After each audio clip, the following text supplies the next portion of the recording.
por exemplo, o Freud dizia que nós nascemos com essa carência por um pai universal. Tudo bem. Mas de onde vem essa carência? Porque é estranho você sentir falta de algo que não existe? Mas não é... Assim, eu entendo. Entendo, inclusive, por que isso daí apela tanto para... Na verdade, faz com que a tua crença se reforce. Mas eu tenho uma certa dificuldade... tenho uma certa dificuldade em ligar a existência desse vazio, que pode ser só uma coisa natural que vem do fato da gente ser autoconsciente. Claro.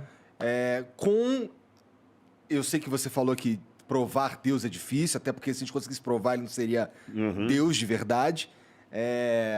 Mas, assim, a existência desse vazio, para mim, ela pode ser interpretada como um fruto da nossa autoconsciência. E não necessariamente a existência de um Deus. Eu acabo preenchendo ela com a crença em um Deus, mas ela não é necessariamente ela não predispõe a Deus. Vamos levar, então, ao ceticismo absoluto. Igual aquela hora que você me perguntou sobre o católico, eu respondi sobre o budista. Eu potencializei sua pergunta. Eu vou pedir licença para fazer isso de novo. Tá.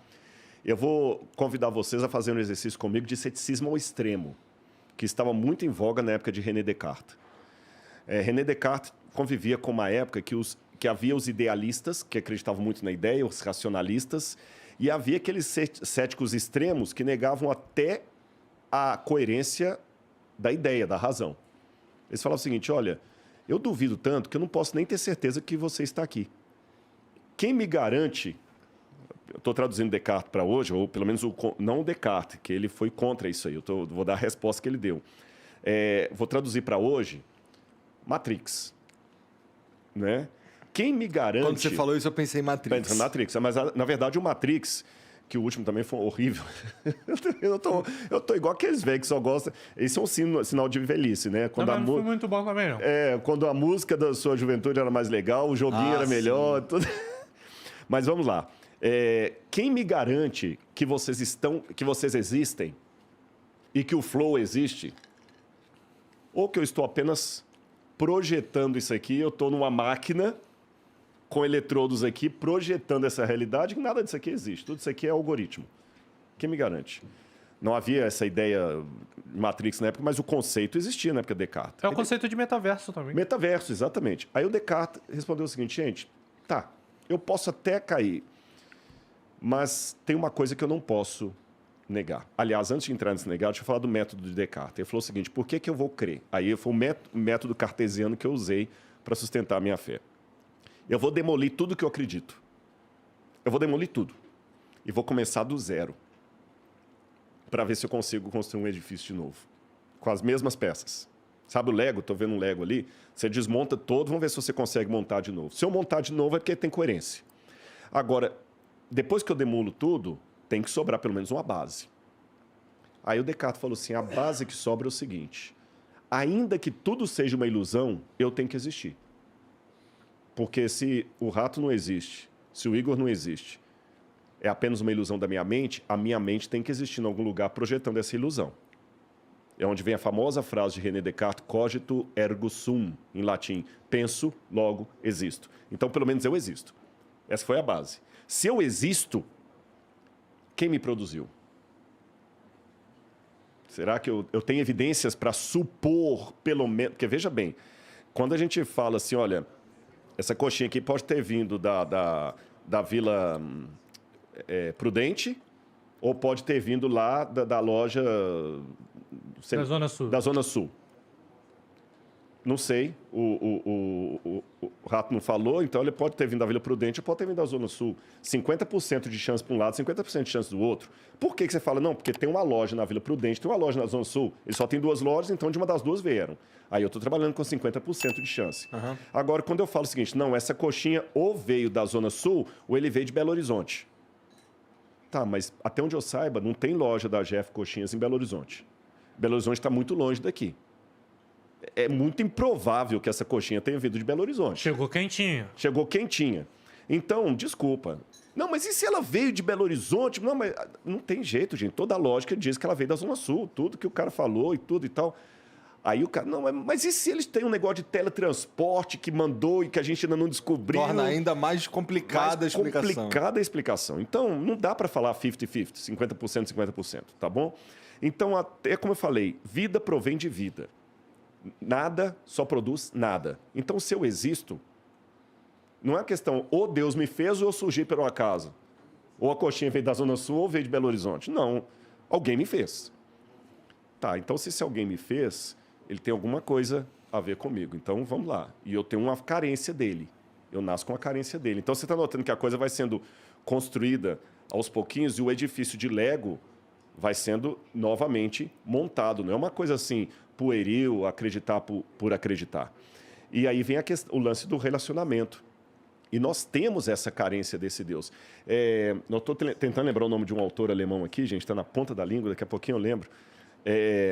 Nossa, mas é como se eu tivesse esquecido o nome de Pedro Álvares Cabral aqui. Até é vergonhoso isso, mas tudo bem. Como eu falei, todo sistema fechado, a lógica está fora dele. Tá certo? Se o universo tem uma lógica, tem que ter uma resposta fora dele. Senão, não tem como ter. Não tem como ter lógica.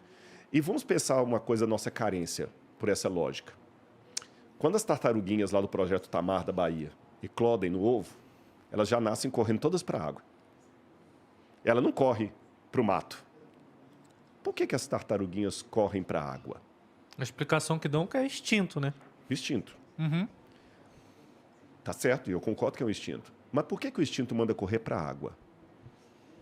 A pergunta é mais simples. É porque a água existe.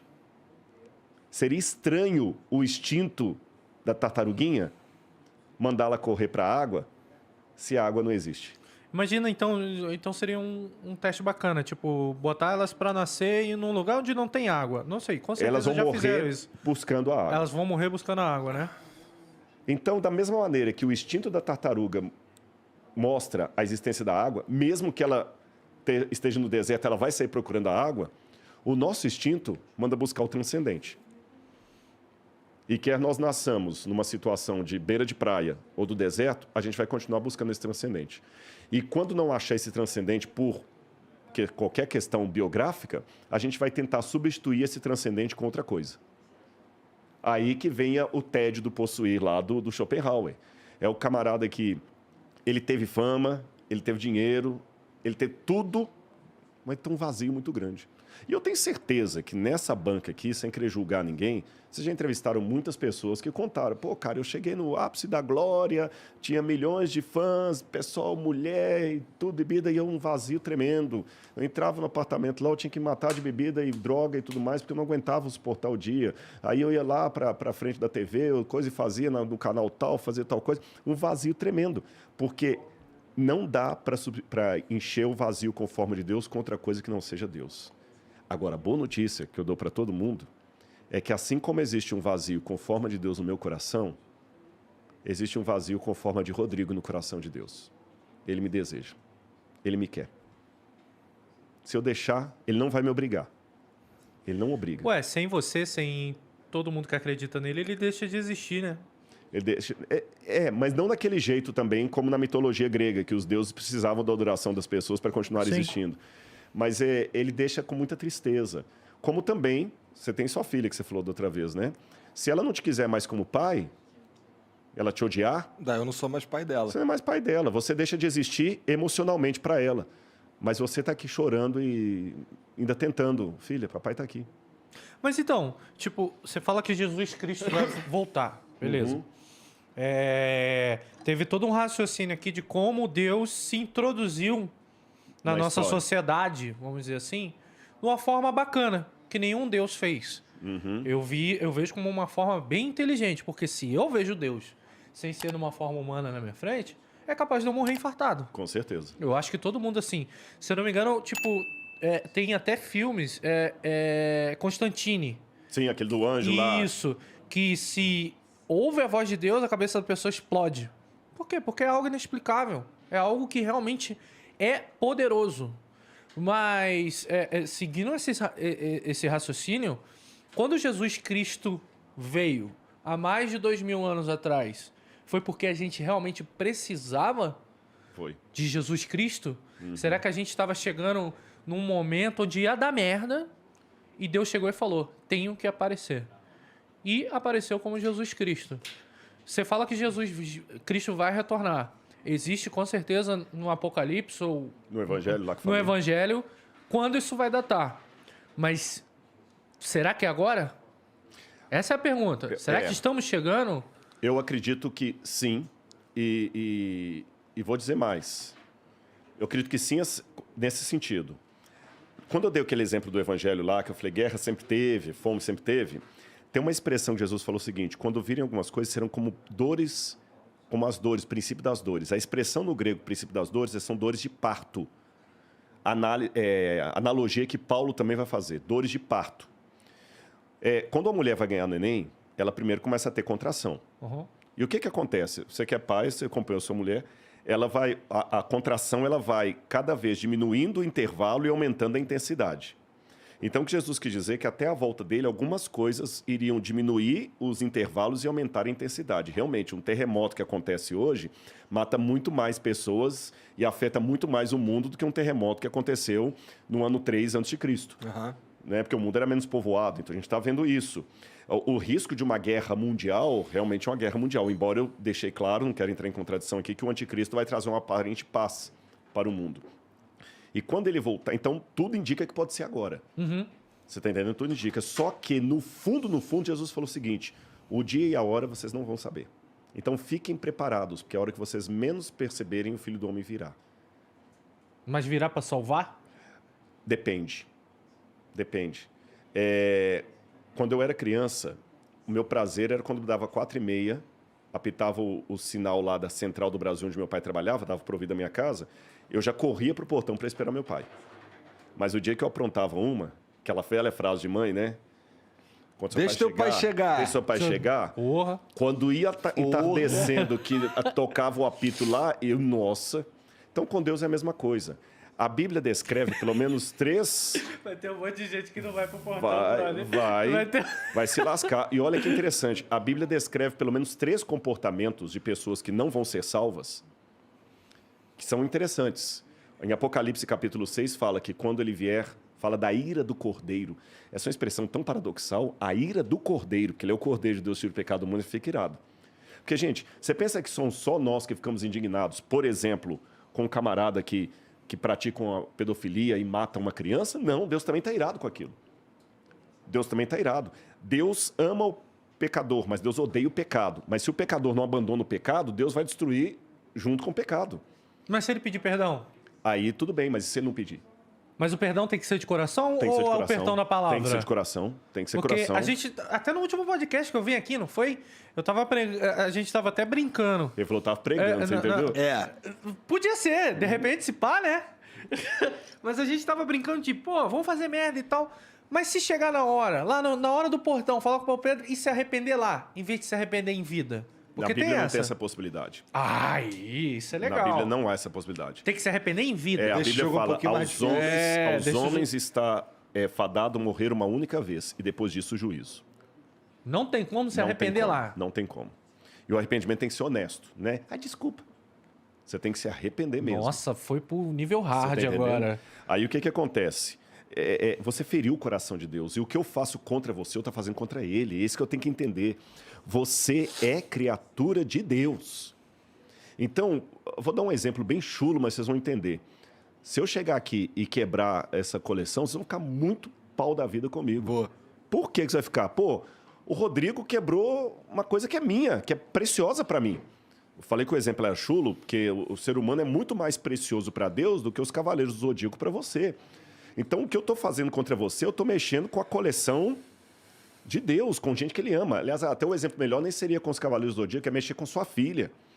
Você está entendendo? Deus não aceita isso, então Deus também não tolera. Todos nós somos pecadores, mas Deus não suporta a impiedade. A impiedade é a prática do pecado quando você já começa a ter gosto naquilo.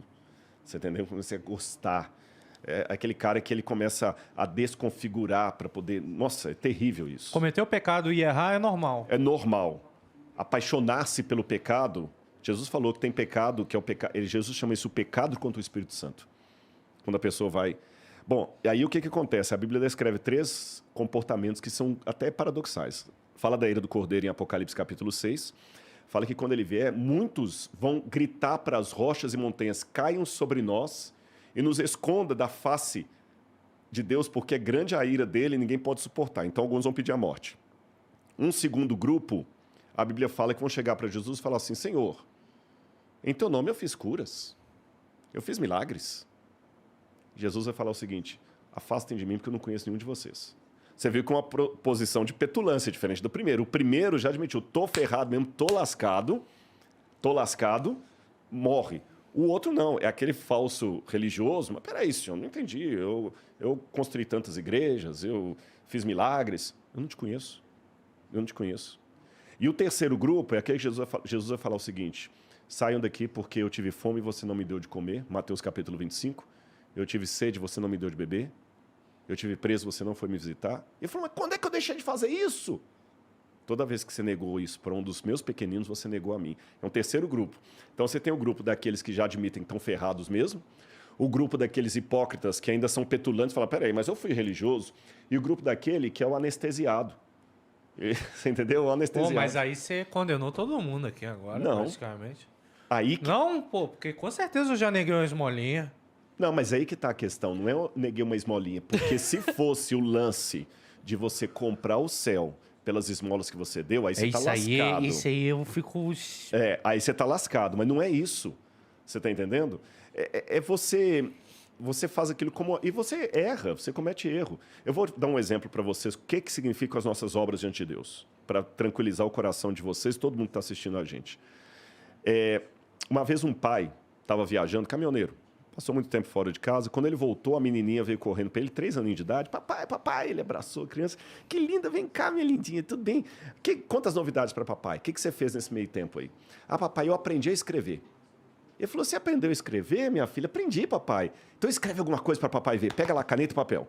Ela pegou uma caneta, um papel. Já viu criança de 2, 3 anos? Não tem nem coordenação motora. Ela pegou a caneta e começou a fazer assim, ó. Imagina, que é mão de traço, rabisco, que entregou para ele.